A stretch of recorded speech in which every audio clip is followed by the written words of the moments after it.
Okay, let us be fair. Ma cryptocurrencies kumalawi kunoku kwambiri amapangidwa associate ndi mascamu chanchana something all the bad stuff. Adoption ya ma cryptocurrencies in Malawi has been very limited compared to other countries, and I believe with one of the major reasons that is the case, it's because of limited knowledge about cryptocurrencies in general.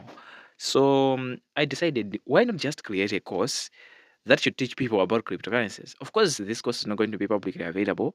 It's going to be only for the selected few who are interested to learn about cryptocurrencies. Komabe, I do believe that by the end of this course, you're going to have this changed perspective about cryptocurrencies so that maybe you can start seeing them as an opportunity, right?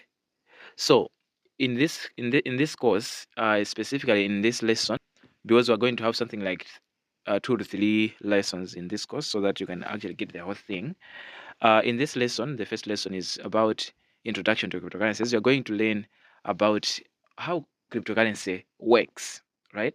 So that's going to be everything about cryptocurrencies. Perhaps the definition, the types, the common cryptocurrencies, and everything to do with cryptocurrencies. And then I'm going to brief you on the practical money making strategies in crypto, because you're not just learning crypto. If you are taking this course, you are taking this course so that you can use crypto to make money. So we're also going to explain about that. And I'm also going to take some time to explain about crypto exchanges and wallets that you can use in Malawi, not just in general. No, this is going to be something that is tailored to Malawi, something that I have personally used. And I'm also going to discuss security tips so that you could avoid being scammed out there.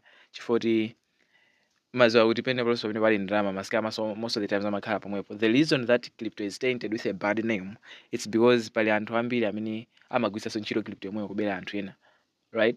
So I'm going to teach you all that so that you can be able to see a scam when it is coming and thereby protect your money in the crypto space.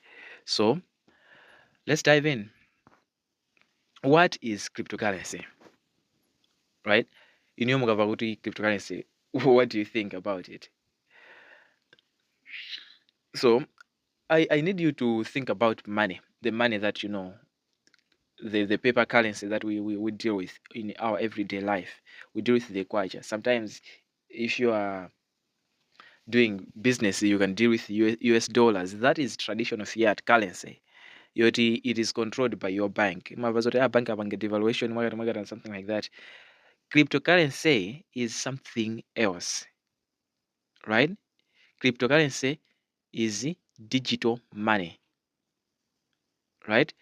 Digital money, that is something that uses encryption for security. That is cryptocurrency.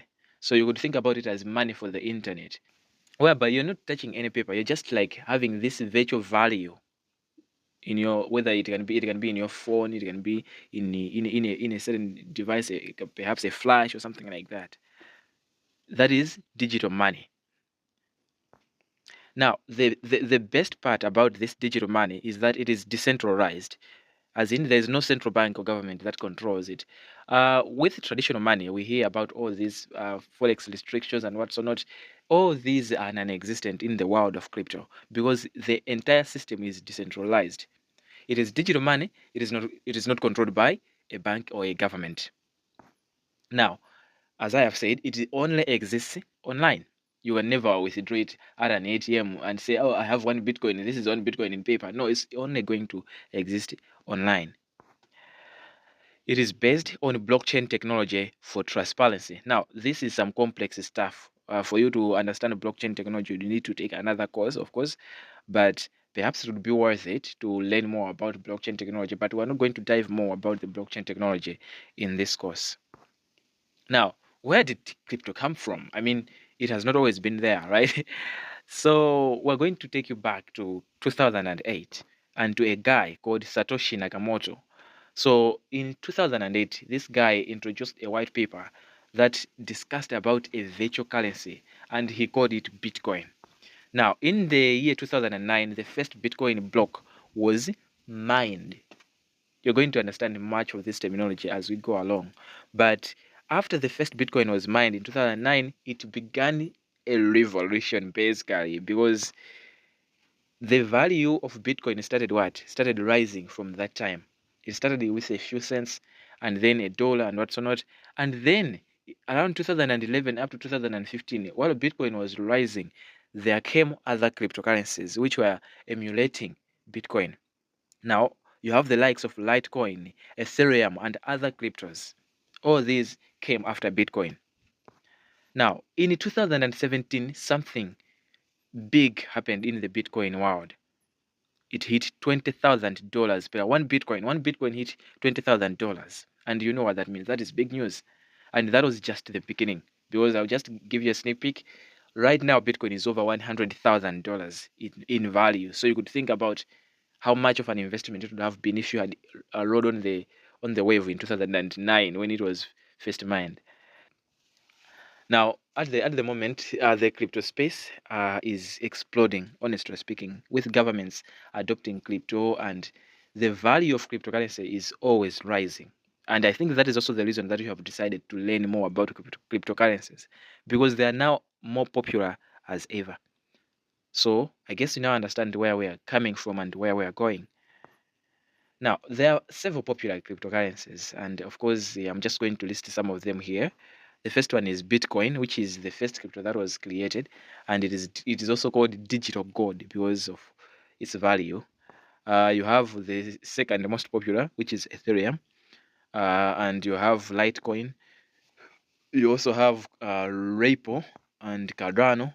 There is also Solana and many other cryptocurrencies, like thousands of cryptocurrencies. Now you do wonder why.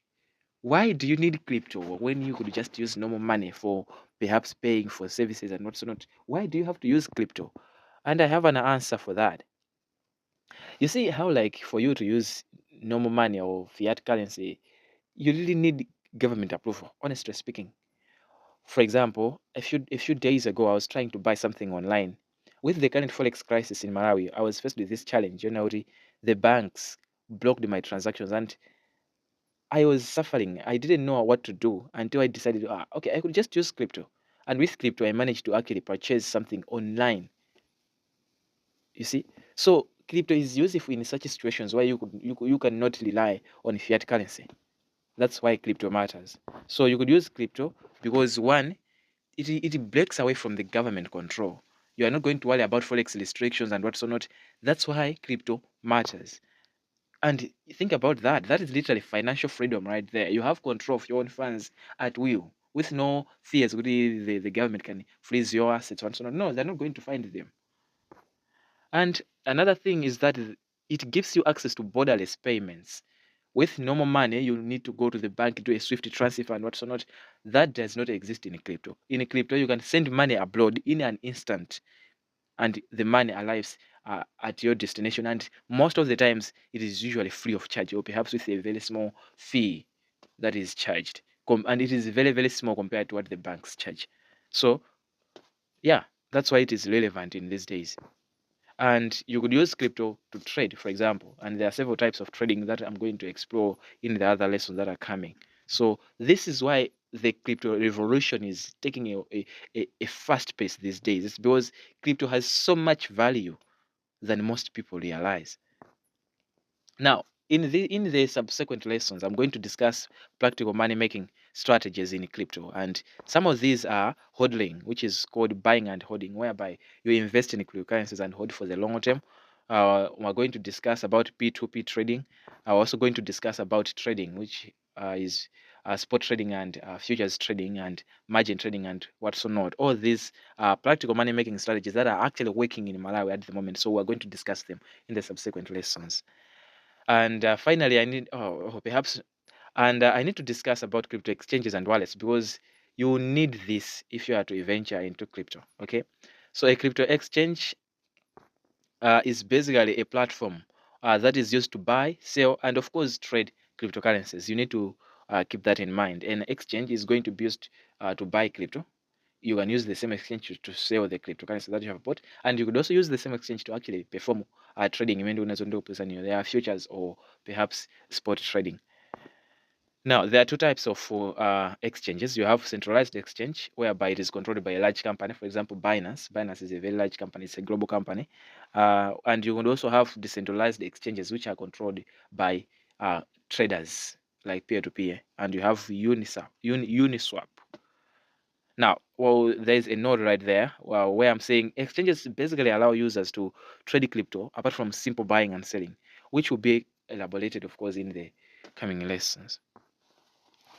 There's a difference with crypto wallets actually, because crypto wallets are just digital tools that are used for storing crypto. So you could use a crypto wallet to store crypto, and while you are storing it, you could use the same wallet to perhaps stake the crypto, or perhaps send the crypto to another wallet, or to do anything that you want to do with the crypto. Use a crypto wallet. There are two types of wallets. You could have a hot wallet, which is always online. You could have a mobile wallet. I mean a mobile app, or a web wallet where you're going to find it on on a website. You could also have code wallets, which are basically offline storage. In a hardware device. For example, you could have it in a hard drive or something like that. That is going to be something that is going to hold your crypto. You should be having that device everywhere you go. Perhaps you should keep it at a secure place, because when you lose that, you have lost access to your cryptocurrencies. Now, there's a difference between exchanges and wallets, and the difference is that an exchange is just best for trading, uh, whereas a wallet is really best if you want to use the crypto for savings. You're just going to be keeping the crypto in your wallet for example, for example, 5 years or something like that, or even 6 months. That's a lot of time. Your crypto can mature and give you some substantial return. The rule of the thumb is that you need to keep your trading funds on exchanges and your savings in the wallets. You're going to understand much of this stuff in the subsequent lessons. Now, what should you use yourself in Malawi? If you are in Malawi, I would suggest that for exchanges, you should use Binance, which is a global exchange. It is used by millions, and it is also something that supports P2P, peer-to-peer trades. And you can also use Bybit, which is another global platform. And on the same, you could use Yellow Card. I think you have ever heard of Yellow Card. It's in Malawi. It supports Malawi Waja deposits and withdrawals. I think it's also something that you can consider using. On wallets, you should use Trust Wallet, which is a wallet that I trust. Okay, and you can also use Binance Wallet, which is something that takes advantage of the trustworthiness and, of course, security of the Binance platform. So you could also take advantage of that. Now, let's finish this lesson with security tips for using crypto. Because when you are doing cryptocurrencies, you need to make sure that you don't go into things that could actually make you lose your money, right? That is your hard-earned finances. So you need to take care of it so that you don't just lose it unnecessarily. So there are several security tips that you have to follow, and this is coming from me to you. So the first one is that you need to use trusted platforms. I've mentioned the trusted platforms, so I don't expect you to go up and down and go for other platforms that I have not listed here. Of course, if you want to go for another platform, then you have to do your research before you put your money in it. And another one is that you need to use two-factor authentication. Two-factor authentication helps you if one of your security measures is breached, you don't lose access to your wallets. Ndio uri muntu afunira afike pa layer 2 of security and what's not. Another thing is that you need to be aware of scams, right? Sometimes people are coming approaching you, they have njira yoti you can make money using crypto. Perhaps they can be trading for you and what's not 100% return. If something is too good to be true, then it is. That is the rule of the thumb. So don't forget that. Another thing is that you should secure your wallets.